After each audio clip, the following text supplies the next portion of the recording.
I'm Mariana Fontana. Hi, everybody listening to The Last Picture House. Chiara Marteggiani wanna say ciao to The Last Picture House. Grazie.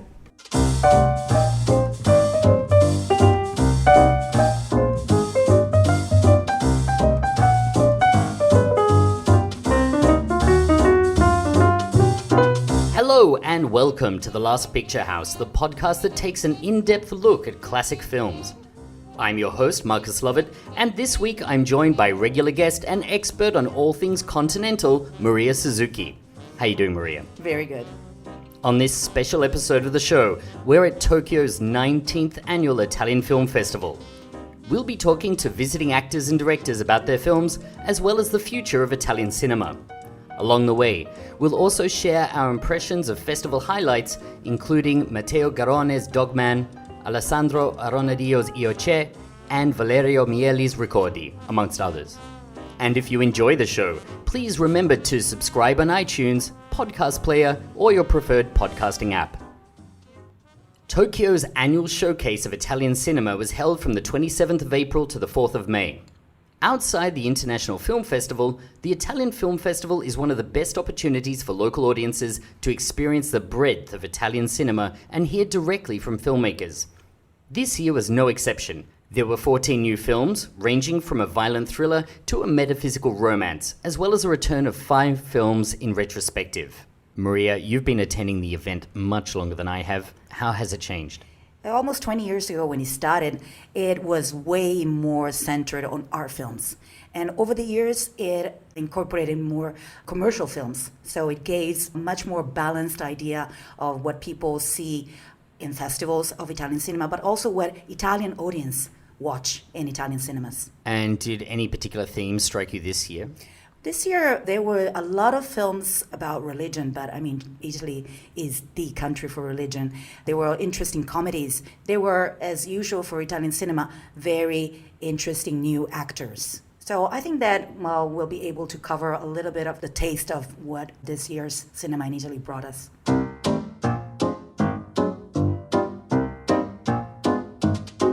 First up, Dogman, the new film from Matteo Garrone.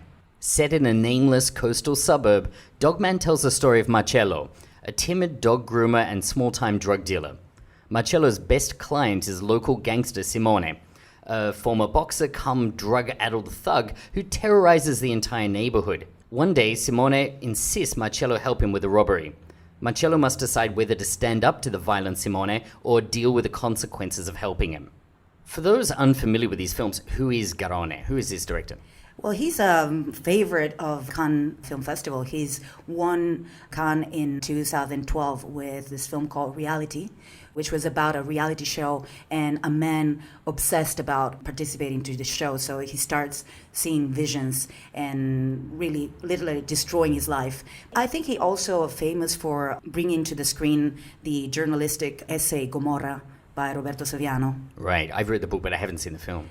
The subject of the book is pretty strong, but he managed to Tarantinize it because it puts a Tarantino-esque level of violence and blood to the story. Does it have the Tarantino irony thing though? Not so much. I can't imagine that. It's a good question. Not so much. It's much more the violence. So it escalates the violence, but it doesn't have the kind of the playfulness of Tarantino, I guess. Yes, it lacks that. He started out as someone who was very interested in suburb crime. So in this sense, I think that this movie goes back to Garrone's roots. You mean petty crime? Yes.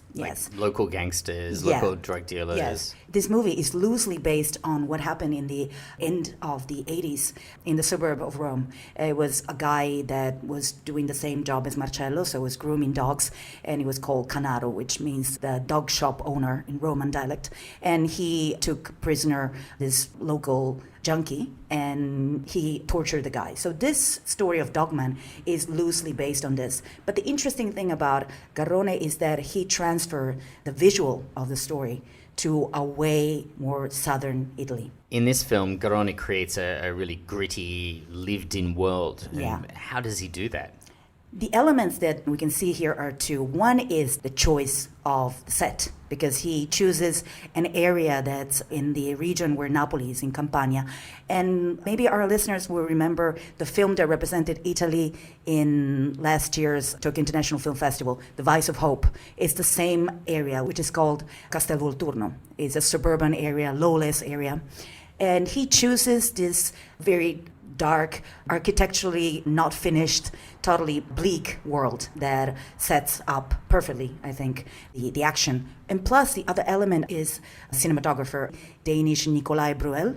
His main elements were the use of anamorphic lenses and the use of less light possible to make it more and more realistic. Yeah, it has a kind of like a muddy palette the whole way through the film. And also, yeah, as you were saying, with the anamorphic lenses, there's these very sharp focused long shots where, say, trees are out of focus, but the one person in the center of the frame is in focus, which really kind of, drives your eye toward that person. That's exactly what Bruel said. And he said that one thing that Garrone wanted from this movie was to make it look like a Western.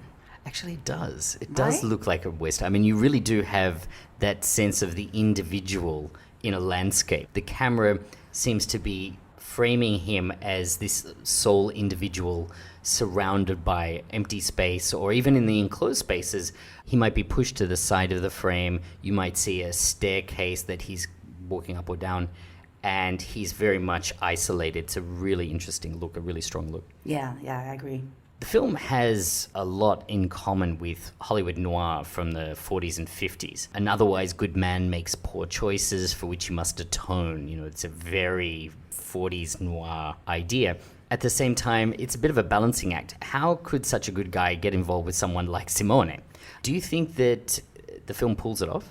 I think that I saw another element there. I saw the element of a grotesque fable, a grotesque fairy tale gone bad. Marcello wants to have a friend. He wants to belong. I noticed this kind of like very human, but at the same time monstrosity of these characters. And the film has some great performances. Who stood out for you? Well, definitely Marcello Fonte, who's playing Marcello's role. He won Cannes as Best Actor. Was the role written for him?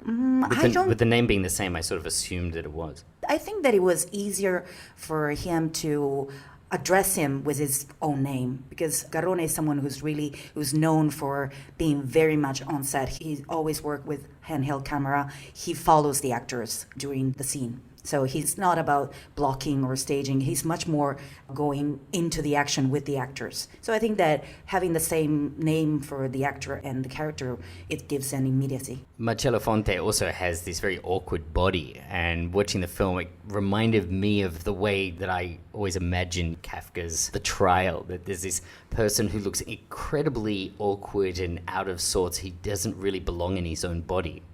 And people relate to who he is physically, but his personality is something quite different. Did you get that impression? Yeah, and he has such a unique expression. He's a unique face that changes so much. You see him almost like such a sweet face when he is with his daughter, and then you see him changing, and you see the determination in his face when he is plotting the revenge. So I think that it's a very interesting canvas for a character. And Simone? The actor is Eduardo Pesce, and he's a famous actor, a bit typecast. He's always the suburb bully, the ex-boxer, the violent guy. But I would like to point out the actress that works a lot with Garrone, who's Nunzia Schiano, playing Simone's mom. It's a stereotype, but here it's a very powerful stereotype. A guy that nobody can have the courage to fight, and the only person who can fight him and tell him what to do is his mom. It really is one of the great scenes in this film. There are 3 or 4 fantastic set pieces, but this particular scene where Simone goes home with Marcello and is confronted by his mother. You can really see his eyes regressing to that of a child when he's confronted by his mother. Dogman has already been released in US and UK cinemas and comes out here in Japan on the 23rd of August.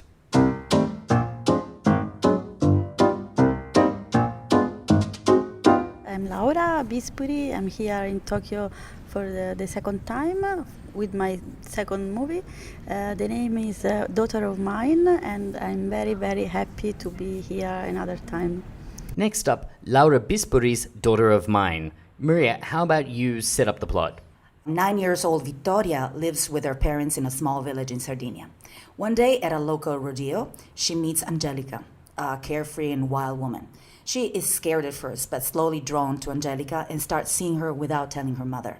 We later learned that Angelica is Vittoria's biological mother, and that there has been a financial arrangement with Tina, the woman who raised Vittoria, to stay away from the girl. As we see the two getting closer, we witness Tina's fear of losing the affection of Vittoria. So on paper, that seems like a little bit too much of a coincidence that Angelica would be the biological mother. Was that the way it felt, or did Bisperi sell that really well? Italy is a country that knows how to keep secrets. Oh, do tell.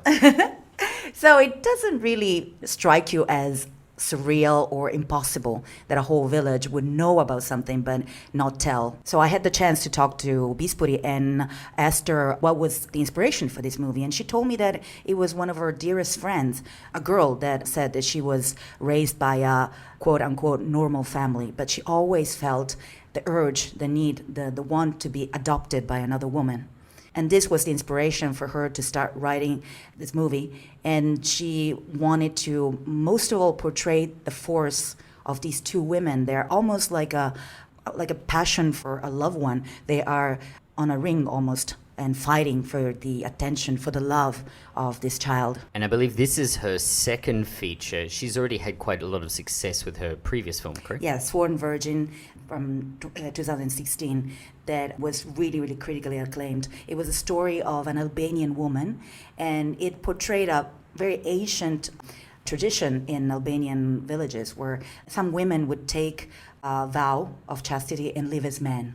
So it's a story about a woman who is living for 14 years as a man and then decides to go to Italy to see her sister, strange sister in Italy, and there she wants to regain her sexuality, her identity. So you mentioned in the introduction that Italy is one of those countries that's very religious, but how was that film received in Italy? It was framed in the context of being an ancient tradition of Albania. So I think that people didn't feel that it was relating to Italy. The first film was very ambitious and difficult, so they shot in the mountains, and part of it was in Albanian. So I asked this to Bisperi, how was working on her second feature, and she said that the first film was very difficult but also liberating because there was no expectation. But the second one, all the spotlights were on her. There was a lot of expectation for the second movie, and they were all of the cast, including the two actresses and the girl, they tried to go beyond the lines and try to really bare their souls, as Bisperi told me. So Bisperi was one of the few female directors at the Italian Film Festival. Did she say anything about what it is to be a female filmmaker in Italy today? Honestly, she's not comfortable defining herself a female director or talking about female cinema versus male cinema. She thinks there's cinema. But she told me that she feels it's really important to do as much as possible to create new chances for female directors, female creators.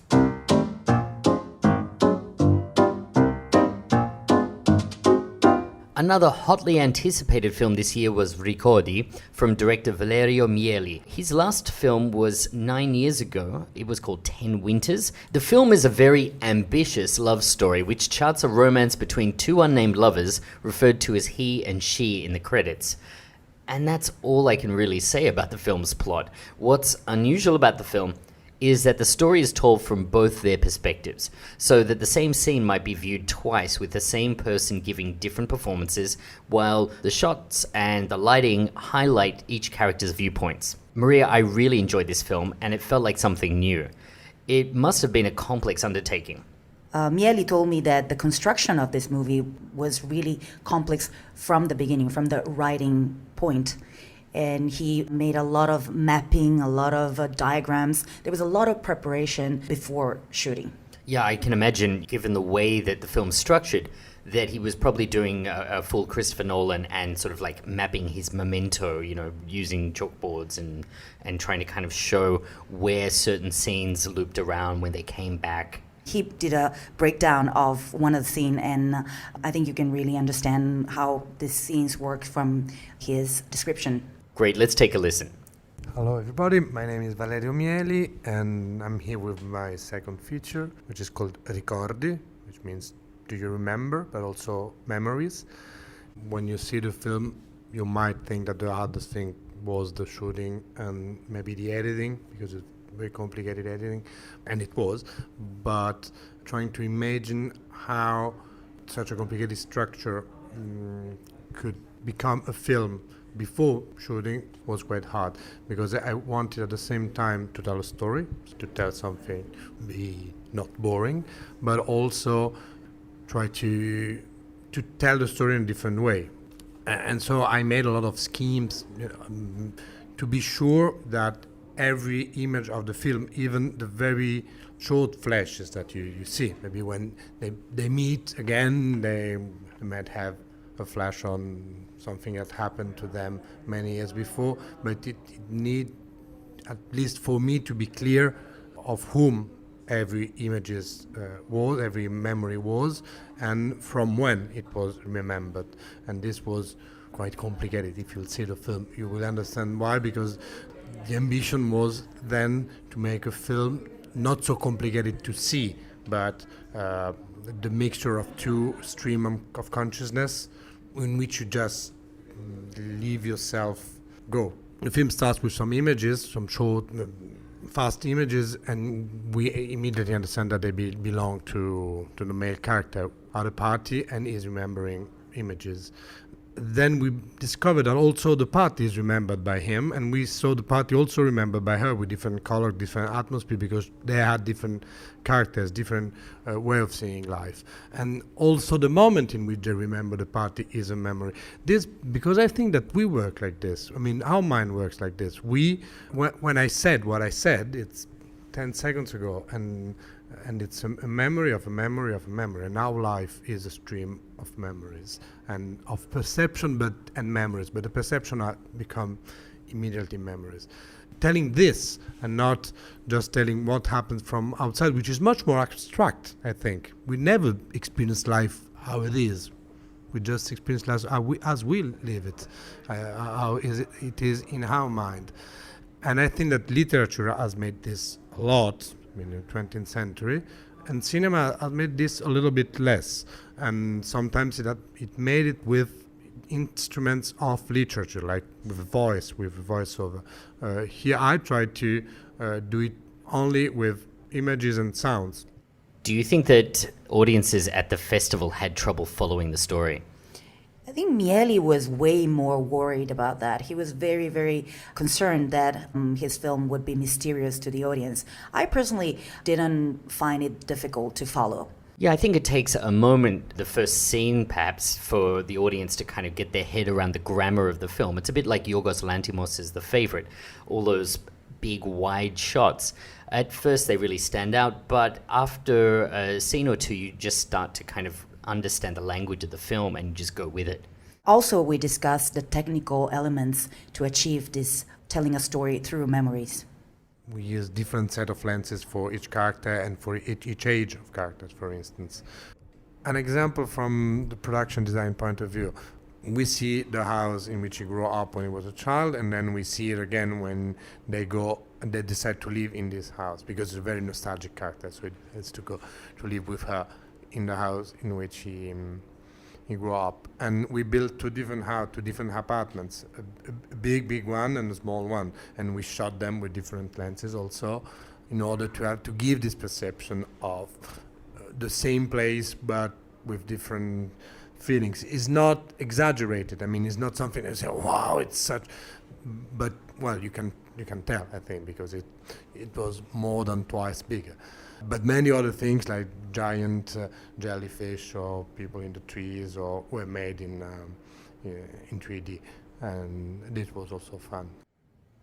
Well, that's really interesting, because the thing that really stands out in this film is the determination of the director to tell the story from 2 points of view. So normally you've got one protagonist. Here we have two people whose story it is, and we're trying to kind of give a balanced view of both viewpoints. I'm not sure it always works, but it's always interesting. And certainly the aesthetic choices that the director makes are interesting. You know, we get sometimes very close to the he character, and we'll get a more kind of detached long shot to understand the female point of view. there is no unity. There is really diversity in portraying these two points of view. I thought that was really, as you said, interesting.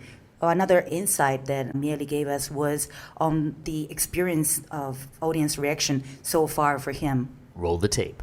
I like the idea. Many people told me we saw it with my friends, and then we ate pizza together, and we all saw different things. We remember different scenes and I think this is it's part of the idea of the movie. And also, many people told me during the night, I remember many things of my personal life that I had remembered, that I had forgotten. Yes, this is also the reason why they have no names, and it's more a word for everybody. I'm not really sure at this stage whether it has US or UK distribution, but for those of you listening at home, I do strongly urge you to go out and see this. It's a really interesting film, particularly if you're someone who likes non-linear narratives, if you like Soderbergh films, if you like Christopher Nolan films. This is a movie that plays with the form in an interesting way.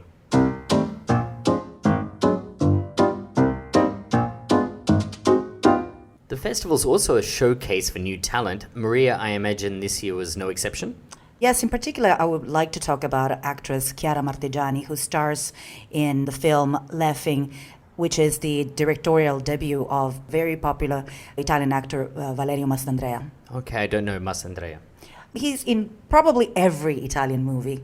On Netflix, there was recently Perfect Strangers, a comedy by Paolo Genovese. You know I don't watch television. I'll bring you some of his films. So what's the film about?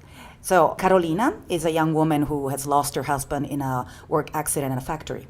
At the funeral are expected to participate media and all the people in their town, Nettuno, near Rome. Her 10-year-old son rehearses to be interviewed by local TV. Her father-in-law struggles with guilt for not answering his phone when the accident happened. And Carolina is visited by family and friends, all eager to tell her how she should dress, act, and feel at the funeral. And she is not capable of doing the only thing that everybody expects of her, crying.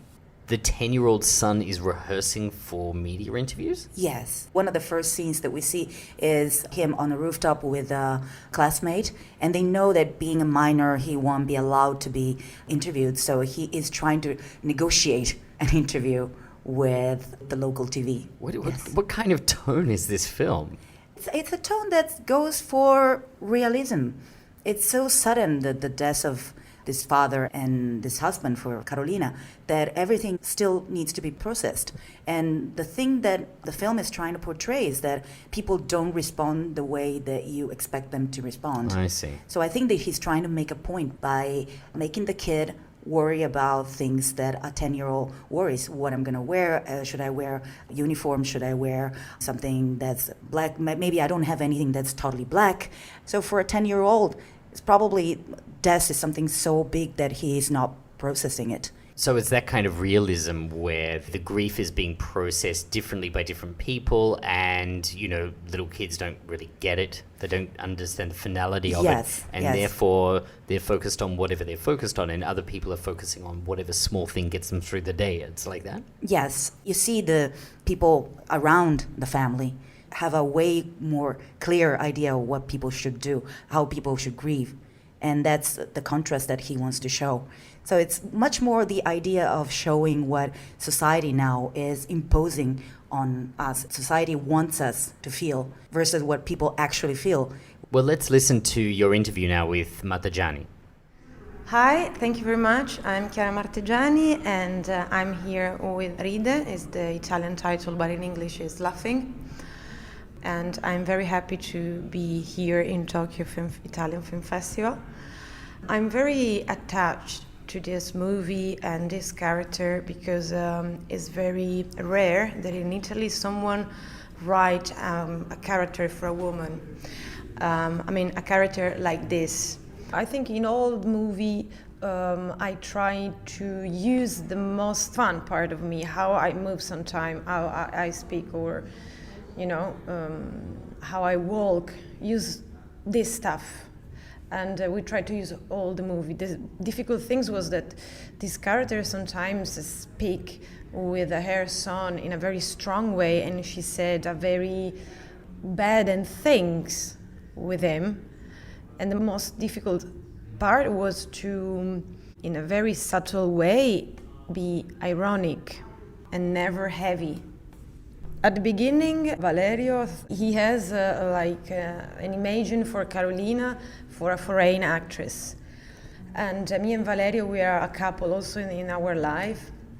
And one day he asked me to help me to do the casting for the other character. And I said, yes, why not, because I'm not working right now. And I helped him for a month. During his audition, I saw that he used two cameras, one on me and one to the other actor.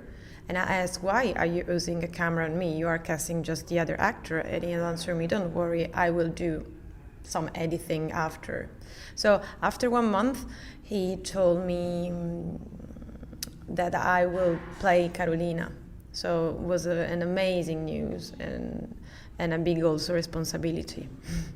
My character during the movie, she's like freeze, no?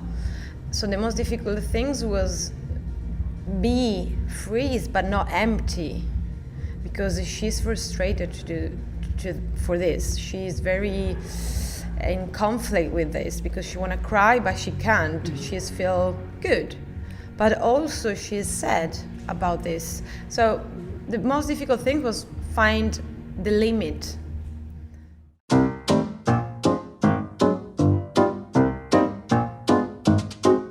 Well, another film driven by a strong lead performance was Capri Revolution. Let me set it up for you. Capri, Italy, in the days leading up to the First World War. Lucia, a goat herd living in a remote village, encounters a commune of free-spirited Northern Europeans. She becomes fascinated by the group and their charismatic leader. With the sudden death of her father, her chauvinistic older brother announces that she's to be married off to a local merchant. This leads Lucia to rebel against her family. Maria, you spoke with actress Mariana Fontana about the film. What did she have to say? We talked about how she prepared for the role, and she told me that director Mario Martone, traditionally he gives things to study to the actors, books or films. In her case, he gave her Roberto Rossellini's Amore, where there's an episode about a goat herd who encounters a saint, what she thinks is a saint, played by Federico Fellini. Saint Fellini. Yes, he's a very non-saint saint. Bad things happen. And then she told me that she had to take a lot of seminars, like dancing seminar, choreography seminars, and also a shepherding seminar.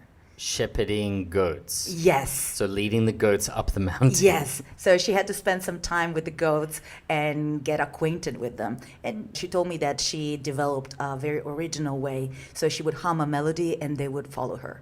And she was very happy. Naming the goats is Mario. Okay, nice. Yes. She told me that they were very special animals and she enjoyed her time. It sounds like a fascinating interview. Yeah. I also asked her how was it to work by herself, because Mariana Fontana, she debuted with her twin sister Angela in a film called Indivisible by last year Tokyo International Film Festival Best Director Eduardo De Angelis. We talked about his film, yes. We talked to, yeah. We talked about his film Vice of Hope. In this movie, they were playing Siamese sisters, debuting as pop singers. And they were one of the best promises of Italian cinema. And with this film, I think we can reconfirm that she is a truly gifted actress. So these guys were fated as like the next big thing. Yes. And in this case, Mariana's gone off to work on this particular film. What happened to her sister? Her sister is working with other directors to other films, so they kind of separated their careers. And she told me that working without her sister was very much a challenge for her, but she enjoyed having a different type of experience with different maestros. Yeah, I wasn't as taken by this film as I'd hoped to be. There is a very strong performance by Mariana Fontana. I think that is really the strength of the film, together with the sense of place. Like the landscape, Capri itself is really one of the stars of the film. The issue for me is that Mariana Fontana's character Lucia must choose between two possible futures. You know that Capri no longer is where she needs to be, that there is either the life of becoming a nurse, which is one option that's given to her by a local doctor, and there is a life of being part of this particular kind of commune / cult up on the mountain. And both choices were not particularly appealing. I couldn't relate to Lucia's problem. Like the question of leaving her family, the kind of almost abusive relationship she has with her brothers, that wasn't such an issue. But the fact that she had two choices, possible futures, which neither of which seemed particularly appealing, it was very hard as an audience to really kind of buy in. How about you? But what I can say is that I don't think there was much else on the menu for a woman in 20th century Italy, realistically. Sure, but as a 21st century audience, it was tedious at times to be watching these speeches from the commune / cult leader or the doctor. Neither of them were charismatic. I do agree, yes. And was that the performances? Yes. I put it mostly on the poorer performance of the male cast, especially the doctor and the cult leader, the hippie leader, the guru. They were not convincing at all. And maybe a script that was too verbal and not really being convincing. There was a lot of tell, don't show in Yes. this particular script. And the film's also very long. There were a number of films in this festival where I felt that a harder edit would have produced a better film, and this is one of them.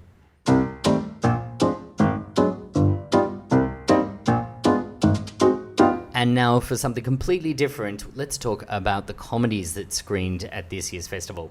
First up, Io C'è, or Just Believe. Maria, do you want to explain what this film was about?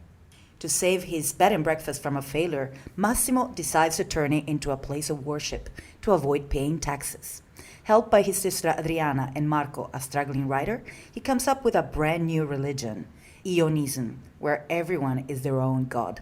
His cult, though, becomes more successful than anyone ever expected. So we were talking about religion, Yes. and religion being one of the themes of the festival. We've just come from Capri Revolution and now Io C'è, a film about creating a religion. This is an interesting film because I can see that this film is definitely influenced more by overseas comedy, particularly Hollywood comedy, than the kinds of broad or slapstick comedy that I've come to be used to from Italian films. The setup is really strong and the performances are great. Yes. But the film really is trying to ask some tough questions of what it is we expect from organized religion. It's not so much a film that's questioning faith, although it does do that to some extent. The film's really about how much faith should we put in a system that gives tax breaks to religions. And I think it's a very even-handed film in that way. What did you make of it? I really, really appreciated the open irony and sarcasm that you can see in such big presence in this movie. And director Aronadio, he's been raised Catholic, like I am. So we all know that being raised Catholic is the biggest vaccine that you can have towards organized religion. He was in a Q&A with the audience. He was talking about an episode in his life. You were talking about a Hollywood structure. He studied in the States. And I think when he came back to his home in Sicily, he found a big statue of the Madonna in his living room. And he realized that his mom had brought it from a church and was gathering kind of a small community of devout women. And he was horrified by the experience. So I think a lot of these experiences culminated in this movie, where you can see the nuns being portrayed as real badass. So there's that wonderful scene right at the beginning of the film where we see these nuns who are running a bed and breakfast. Yes, a bed and breakfast. And they're wearing sunglasses, and there's this kind of slow-mo, almost, straight out of Tarantino, slow-mo walk into the bed and breakfast Very by funny. the nuns. Very funny. And I think they have their own special bus, right? Yes, they do. But everything is run by donations. So no receipts, nothing to keep trace of. Yeah, the director of this film has a very cynical attitude towards societal structures. And it reminded me a lot of Billy Wilder, if it's Ace in the Hole or The Apartment, where he really skewers the heart of what it is that's hypocrisy I felt that this director has got a real future in making these kinds of very cynical, very black comedies. If it weren't in Italy, if this were a film being made in the States or in the UK, I can see that he would do very, very well. Yes, the material here is particularly Italian, dealing with religion in the context of Italy, talking about tax breaks for nuns and so on. But the kind of comedy, the kind of forensic approach that he takes to hypocrisy really could be a British take on the way that society runs itself. And on that note, let's listen to director Aronadio now. Hello, my name is Alessandro Aronadio and I'm the writer and director of Io C'è, Just Believe. And I'm very happy to be here in Tokyo for the first time.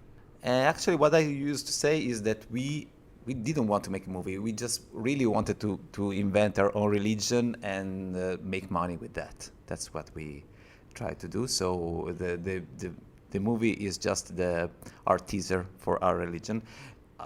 Actually, a lot of people after the movie said, I am a unista.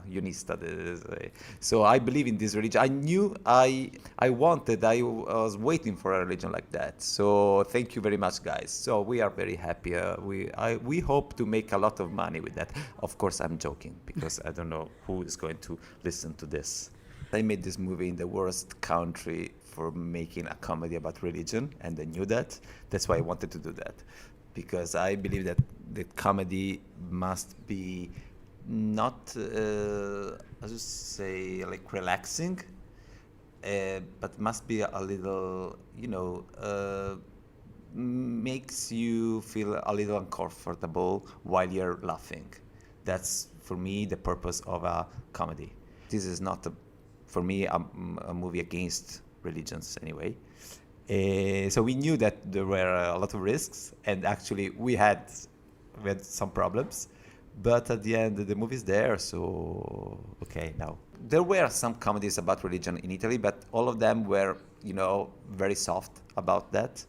We were really hardcore about our jokes and about how we're talking about that, and we are talking also about religion and money. That's something that you should not talk about. There were a lot of people that called us, and we had to talk about to make them, relax a little bit. There was quite a tension about this movie where we are preparing it and shooting it. So not only with the Catholic Church, but also with the Jewish Church, also with all of them. Okay. So everybody make a phone call, and we had to talk with them. Sometimes they asked to be a little more, soft, but actually we didn't do that because that was the purpose of the movie, and I didn't want to change anything. My movie, the big question about my movie is not religion, but why religion must have they don't have to pay the taxes as we do. I'm sure, and this movie is also about that religion, whatever you believe in, has a social and psychological purpose that's very important. But I mean, therapists pay taxes.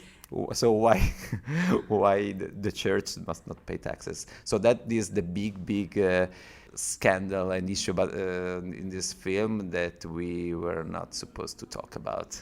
Comedies is the most difficult genre to write, for sure. I write all the genres, but the comedies is so tough because comedies is about surprise. And surprising the audience in 2019 is really, really difficult. If you don't surprise the audience, they don't laugh. It's like a chess match with the audience. Sometimes you have to make them think that you are going in some direction, and then you turn in another direction. So it's very challenging, but it is very, very funny, and at the same time very frustrating. But I love to write comedies. I don't think that I will write all the comedies I'm going to direct. Actually, I hope to find some script that I really love, because I'm very lazy. So I'd love to have a good script just to direct, but I'm very unlucky, so it never happened until now. So, but I hope if somebody has a script, I wait for them. I will give you my email, guys. Well, it's such a incredible, weird, tragicomic country that for me is the best country in the world to write comedies right now. All of my friends claims about the situation in Italy, and of course it's it's incredible, Italy right now, but in a very cynical and selfish point of view, as a screenwriter, it's the perfect time because so many strange things happened, and our tradition is to, even in cinema, is to laugh about problems, to face difficulties and problems, trying to find a way to look at them in a comic point of view.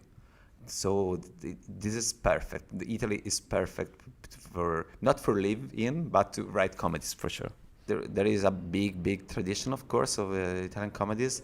I think that the new generation is a great one that mixed our tradition with other films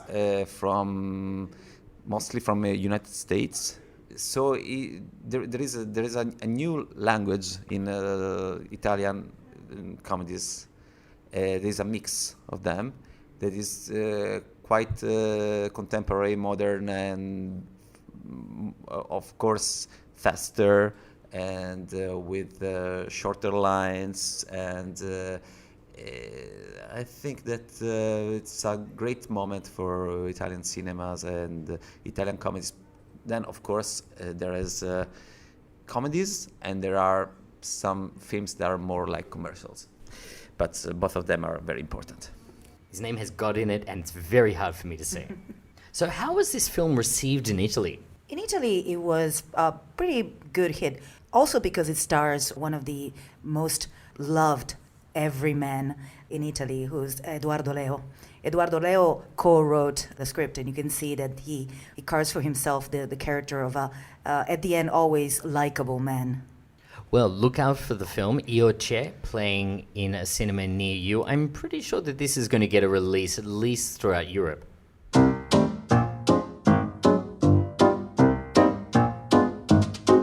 And finally, another comedy, The Man Who Bought the Moon. The film takes as its starting point an unbelievable premise, that some unknown person or persons in rural Italy has claimed ownership of the moon. When US intelligence gets wind of this, they're furious and waste no time in asking the Italian authorities to investigate. This burden falls to a young soldier who is tasked with traveling incognito to his home province of Sardinia to gather information. The only problem, he's forgotten how to be Sardinian. If he's going to pass for a local, he'll have to relearn what it is to be from that part of Italy. Maria, how did you like the film? I thought it was a very original comedy. You have to know, Marcus, that Sardinia and Sardinian people are object of strong stereotyping, like being and rural. wholly unfair. Yes, being rural and being stubborn. And usually, even on cinematic level, Sardinia is this very scrubby place. People are very severe. The rules are strictly written, blah, blah, blah. And this movie, for the first time, takes all the stereotypes and deals with them. And I appreciated that because somebody had to do this. Well, the film travels through several different phases. So there's a broad farce with the student learning, or the soldier learning to be Sardinian from his mentor, who's a kind of, Mr. Miyagi type character. And there's a period during which our hero is undercover in a Sardinian village.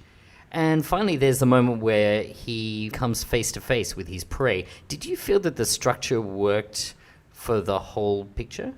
Honestly, the last part when our protagonist escapes and meets the... So the person he's tracking down, yeah. Yeah, that part gets a little bit more like mystical, kind of poetic. And this change to me was not the most natural thing. But the first part is so funny and original to me that it makes up for that. It's part Karate Kid, right? It's essentially the person who is training to be something that they're not really cut out to be. Yeah. And so it's you have the hilarious. montage, and yes, it is absolutely hilarious. It's really, really funny. Yeah. Then you have this second sequence where he's undercover in the village. And this is also really funny because now he's become the thing that he was not good at. He's attained full Sardinian status, but at the same time, the person who he is actually a kind of a raging stereotype at this point. And then finally, that last sequence where he's with the person that he's been looking for. I thought that was a really beautiful sequence. It's an incredibly gorgeous and dreamy sequence. The only thing is that these three sequences are kind of almost like different movies. These three sections, they don't really knit together as well as perhaps they could have. At the same time, I got on and I really enjoyed being taken to Sardinia with this particular kind of duck out of water character. It's a fun film and there's a lot to enjoy. There's some really big laughs in the film. Yes, and it was so fun and so funny for me that I thought it was really important that we ask director Paolo Zucca to give us his original take on what it means to be a true Sardinian. My name is Paolo Zucca, and I am the director of The Man Who Bought the Moon. I am presenting my film in Tokyo for the Italian Film Festival, and I'm really happy to be here in Japan. Okay, first of all, you have to play Morra. That is a game that you do with your fingers. It's like you throw a number with your finger. Your competitor throws a number with his fingers, and if you guess the sum of the numbers, you win. Okay, it looks very simple and very easy, but a real Sardinian man plays it like shouting and like he's playing for his life. So it's a physical performance, and it's showing how strong you are when you do that. But it's not a strength of the body; it's a strength of the personality.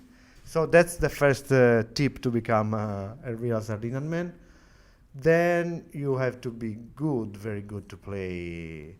How do you say a soccer pool? We have this game. You play soccer with a pool. It's like a table soccer game. Table soccer. Table soccer game, okay? And you have to be good with that.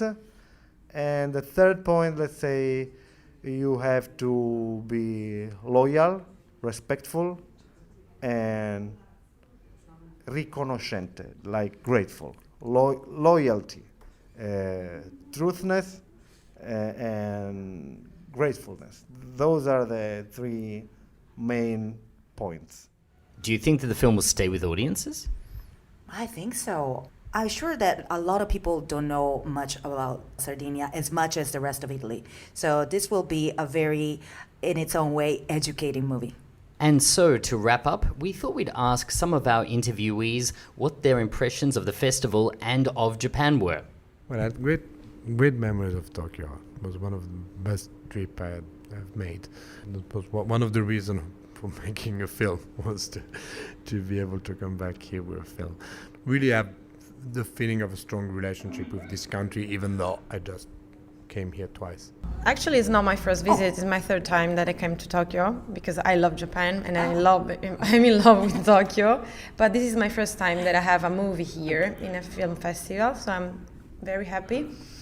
And I love Japanese people, and I'm very fascinated to them about their culture, how they are gentle and how they are precise, and their food. The food is amazing.